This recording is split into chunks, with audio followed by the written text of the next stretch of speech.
लक्ष देऊन ऐकायचं. एक माणूस बैलगाडीवर जात होता आणि बैलगाडी चालत होती आणि बैलगाडीवर खूप ओझं होतं. आणि जेव्हा बैलगाडीवर खूप ओझं होतं आणि बैल चालत होते आणि तो बैलांना मारत होता, बैलगाडीला खिचत होते आणि बैलगाडीवर काय होता, खूप ओझं होतं. आणि जेव्हा ते ओझं घेऊन बैल जात होते, पूर्ण ओझं कोणावरती होतं, बैलांवर. तेव्हा चाकेपासून आवाज येत होता, किर किर किर. ऐकलं कधी याचा आवाज?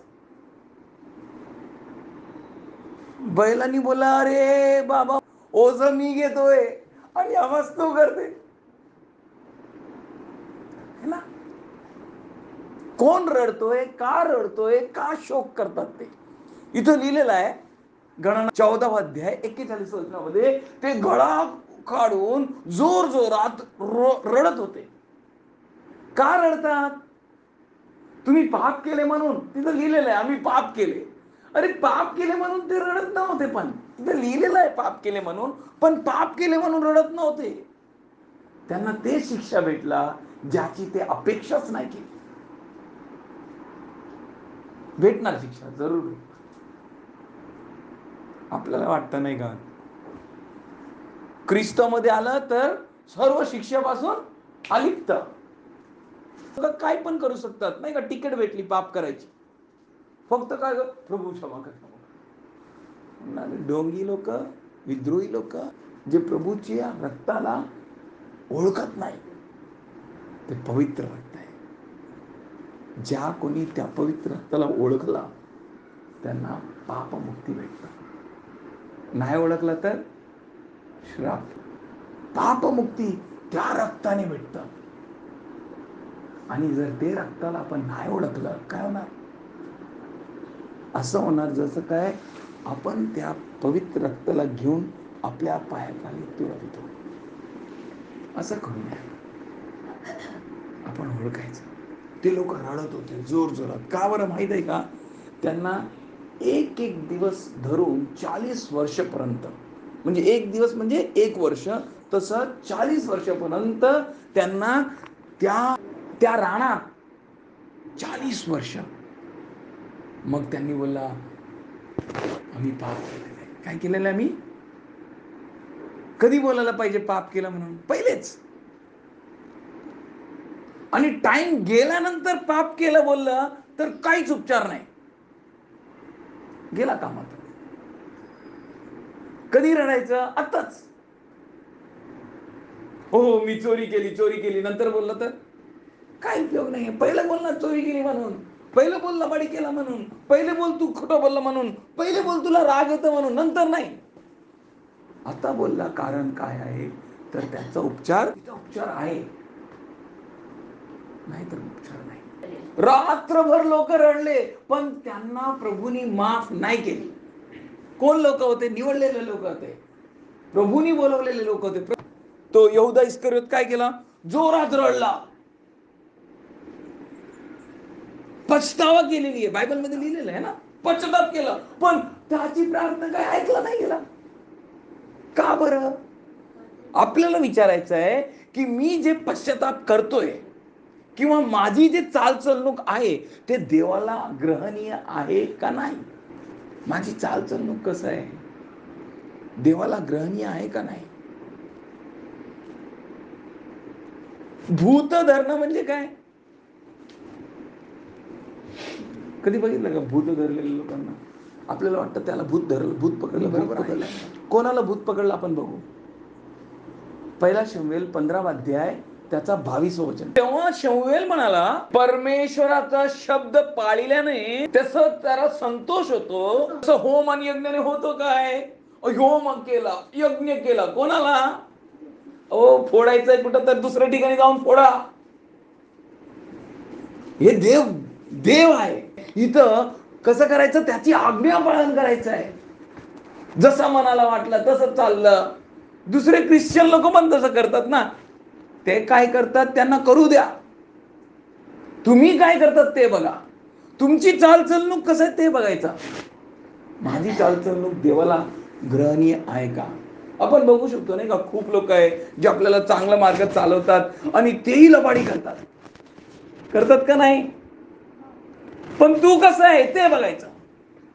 ते लबाडी करतात, पण तू कसं आहे, तुझं जीवन कसं आहे, देवाला ग्रहणीय आहे का, देवाला आवडणार आहे का?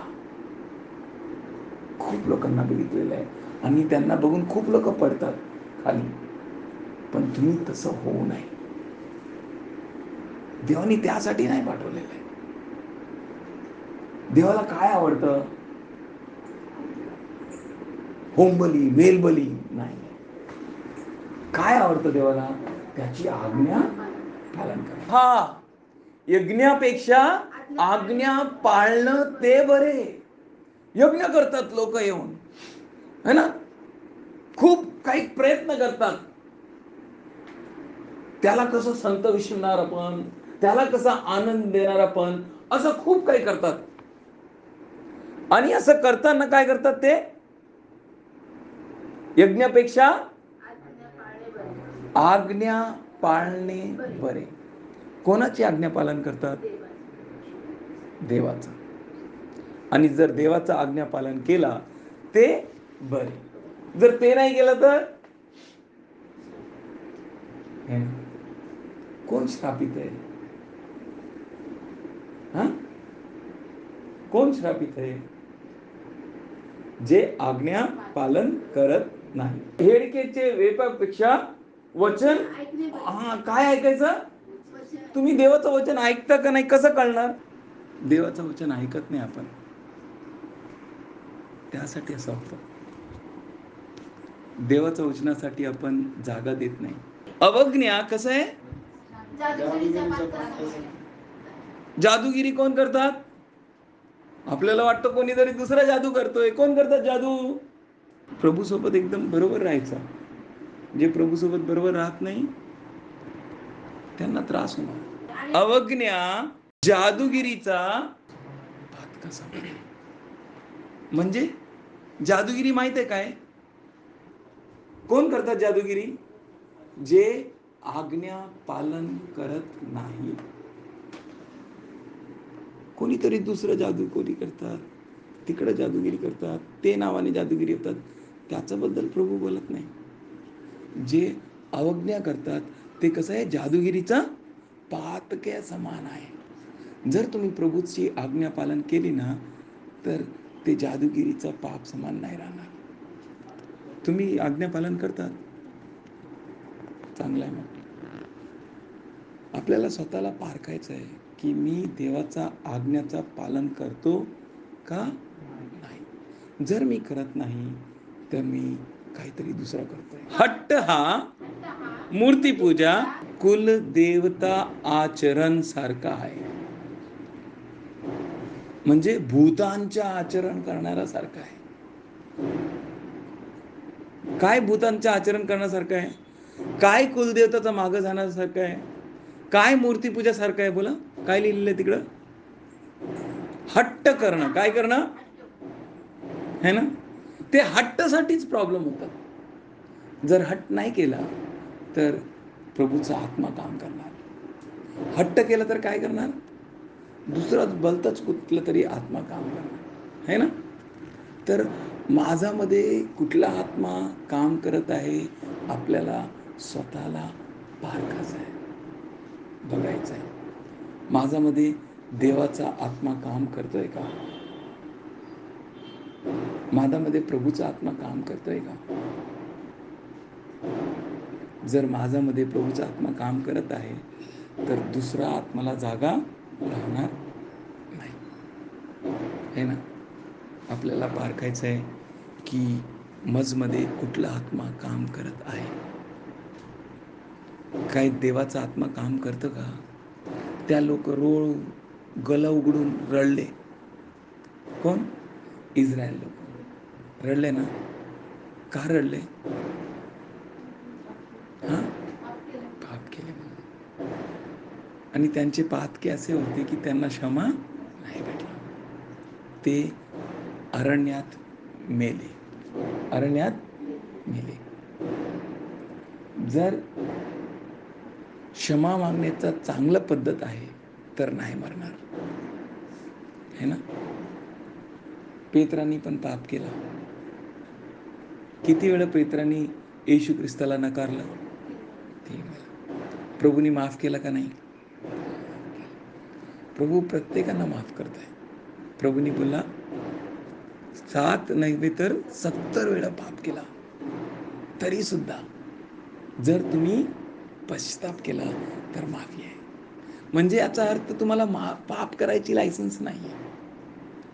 कुठला लायसन्स आहे?